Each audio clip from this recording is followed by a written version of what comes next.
It's 2019. A 300-seat contact center, a regional insurance carrier, been around for 40 years, decides it's finally time to leave their Mitel system. Their advisor brings in a shortlist. They do demos, they pick a platform, they sign a 3-year deal. And their advisor, they collect a commission and move on to the next client. Fast forward to 2025. That same company gets a letter. Their platform is heading towards end of support. Migration required. 30 days to respond. No budget set aside, no internal IT team to run a migration, no advisor in their corner because that advisor hasn't called them since they signed that contract. 300 people, 40 years of customer history, and now they're starting a vendor evaluation from scratch because nobody told them to watch the finances of the company they just tied their business to. That's not a horror story. That's Tuesday in the SMB mid-market. And today we're talking about why this keeps happening, who's responsible for it, and exactly what needs to change. Here's what this episode's about. When a major CCaaS or UCaaS vendor has a bad year, that means they go bankrupt, they get acquired, they freeze their product, or quietly start cutting their support team. Enterprise companies have lawyers, procurement teams, and dedicated vendor success managers who start making calls. They get options. They get runway. But SMB and mid-market companies? Well, they find out when the invoice changes, the support ticket takes 3 weeks, or a partner sends them a migration notice. The forgotten 5,000. The company's vendors fly over on their way to the logo they can put in a case study. And this isn't a technology episode, it's a due diligence episode. If you're a tech advisor, you have to hear it because the gap between what your clients think they bought and what you actually sold is a big problem. So let's put some real names to this because the mid-market vendor stability problem, it's not theory. Avaya, 2 bankruptcies, the second one in 2023. Thousands of SMB and mid-market contact centers running Avaya infrastructure, some on-prem, some cloud, and the message from the company was essentially, hey, we're still here, keep calm, except the engineering talent had been bleeding out for years. The product roadmap had stalled. And the companies that felt it first weren't the Fortune 500 accounts with dedicated white glove support. No, it was those 80-seat insurance agencies or the 200-seat regional healthcare providers who suddenly couldn't get a technical support escalation returned in under a week. Genesys Engage, the on-premise workhouse for mid-market contact centers, had development frozen and no announced end of support date. Yet in the same breath, Genesys was positioning itself as a cloud-first company. For customers running Engage, that message between the lines was clear. Sorry, you're not the future. But nobody said it out loud. Customers started figuring it out themselves when features stopped updating, and then implementation partners started getting harder and harder to reach. Mitel, a company that had acquired ShoreTel, Toshiba's UC business, and others, built a sprawling business on SMB and mid-market segments, the very folks we're talking about, and then found themselves in a financial position where the product direction became genuinely unclear to the people who had bought it. Customers who had chose Mitel, many cases because their advisor told them to, all of a sudden found themselves talking to an advisor who is now not answering their phone calls now that new questions started. See, these aren't edge cases. These are 3 of the most common platforms, or at least were, in the mid-market contact center space. And every single one of them created a vendor stability crisis that fell hardest on the customers with the least leverage and the least information to act on. Advisors are recommending platforms based on feature demos, not financial health audits. And that's the gap that keeps creating these situations. So let's be frank about something. The advisor community, and I'm in it, so this is as much a self-critique as anything. We constantly talk about vendor vision, product roadmap, and then we build our recommendations around feature matrices and demo scores and integrations. But what we almost never do is sit down with our client and talk about the financial health of the company that we're having them sign a 3-year contract with. Like, who owns this vendor? Is it private equity? And if so, what's the fund investment timeline? What does the revenue trajectory look like? Has support models changed over the last 18 months? And what does the contract say if ownership changes? Do they have any platform continuity protection at all? See, nobody asks these questions in a sales cycle. And I get it. It's awkward. It feels like it slows the deal down, and most buyers don't ask for it. But here's the thing. Enterprise companies have legal teams that are asking these questions. SMB buyers have you as a tech advisor. And if the advisor isn't doing that work, well, nobody is. Remember that insurance carrier from the beginning of the conversation? Well, here's the part of the story I forgot to tell you.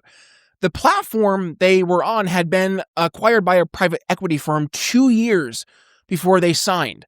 And that PE firm had a 5-year fund cycle. So by the time that migration notice landed, the investment thesis had already shifted and the product was being managed for margin, not for growth. The warning signs were all there. The advisor just simply wasn't looking for them. And the buyer didn't know even to look. The company ended up spending 9 months and $400,000 on an unplanned migration, not because the technology failed, but because nobody did the financial due diligence that an enterprise buyer would have done just as a matter of course. See, this is a thread worth pulling on. Right now, there's over 200 companies competing in the CCaaS space. 200! The market is not going to support 200 vendors for long term. That's not realistic. So consolidation, well, it's coming. As a matter of fact, it's already happening. And when it does continue to happen, as it is, the companies that get acquired or wind down or get merged into something else, becoming an unrecognizable mess, well, they're not going to give their SMB customers 6 months of notice and a free migration. There's also the private equity angle that doesn't get talked about enough in the channel. A meaningful portion of the mid-market UCaaS and CCaaS vendor landscape is entirely PE-backed right now. And PE firms, again, have fun timelines. And when that clock runs out, they're out. They exit. They will go, whether it's a sale, a merger, a wind down, and what ends up happening to that product roadmap, the support team, your client's contract in that scenario is rarely, if ever, spelled out in the actual agreement they signed. The time to ask that question was before the contract was signed, not after the exit announcement has landed in their inbox. So if you're an advisor, here's what I want you to take away. Before you make any recommendations in the SMB mid-market space, I want you to run what I call the Vendor Health 5. 5 easy questions, and if you can't answer them, you're not doing your due diligence. First, who owns the vendor right now, and what's their financial incentive for the next 3 to 5 years? Are they PE-backed, publicly traded, founder-led, venture-backed? Well, all those different companies have different risk profiles. Question 2, has support quality or response time changed in the last 18 months? Check community forums, recent G2 or Gartner Peer Insight reviews, and then, of course, ask your channel contacts directly. Question 3, what is the stated product investment trajectory? Are new features shipping out regularly? And has development slowed on the platform that your client is buying? Question 4, what does the contract say about material changes in ownership, pricing, or platform support? Does your client have exit rights if a vendor is acquired? And question 5, what would a forced migration actually cost your client in time, money, operational disruption? And does that justify the platform without contractual protection? And for buyers, if your advisor isn't having this conversation with you unprompted, well, ask them to. And if they can't answer these questions about the platform they're recommending, well, find an advisor who can. So if you're an advisor, run the Vendor Health 5 on every recommendation, know your client's contract terms before they sign, check ownership structure and PE involvement in every vendor you recommend, and of course, stay in contact because vendor situations change all the time. And guys, proactively surface migration risks before they become urgent. And if you're an SMB buyer, ask your advisor to walk you through your vendor financial health. Demand exit rights if your contract ownership ends up changing. Check recent support reviews before signing and make sure you know what a forced migration would actually cost. And remember, your advisor's job doesn't end at contract signature. The bottom line is this. Vendor stability is a risk category, just like security risk, integration risk, or implementation risk, and it belongs in every evaluation. It belongs in the advisory conversation. And right now in the market, with over 200 CCaaS competitors and a PE ownership wave that's rolling through the mid-market ownership in UC and CC, well, the risk has never been higher. And right now, the reality is it's the highest on the companies that, frankly, can afford least to absorb it. So as an advisor, you need to help make sure you're doing the work before that contract is signed, not after a migration notice lands. Oh, and by the way, that 300-seat insurance carrier from the beginning of the episode, I forgot to tell you, they recovered. It did take them, like I said, 9 months and a lot of money, $400K that they did not plan to spend, but they're in a way better situation now, way better platform. And they have contractual protections. And by the way, an advisor who actually picked up their phone and actually stuck around.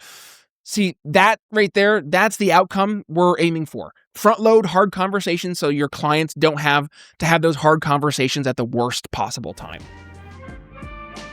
So what's the biggest BS from today's episode? Don't think that having an awkward conversation about a vendor's financials is something that's not worth having, especially if you're a technology advisor. And for you SMB buyers out there or mid-market buyers, don't be afraid to ask about those big companies and all their financial health because, hey, at the end of the day, you're the one paying the bill. All right, so with that being said, hit subscribe so you don't miss a single time we have a brand new episode live. And if you know an advisor or a buyer who's in mid-evaluation right now, send them today's episode. Who knows? Today's conversation might save them from signing a 6-figure mistake.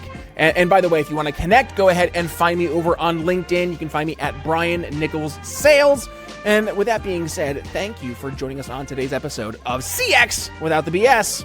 I'll see you next time.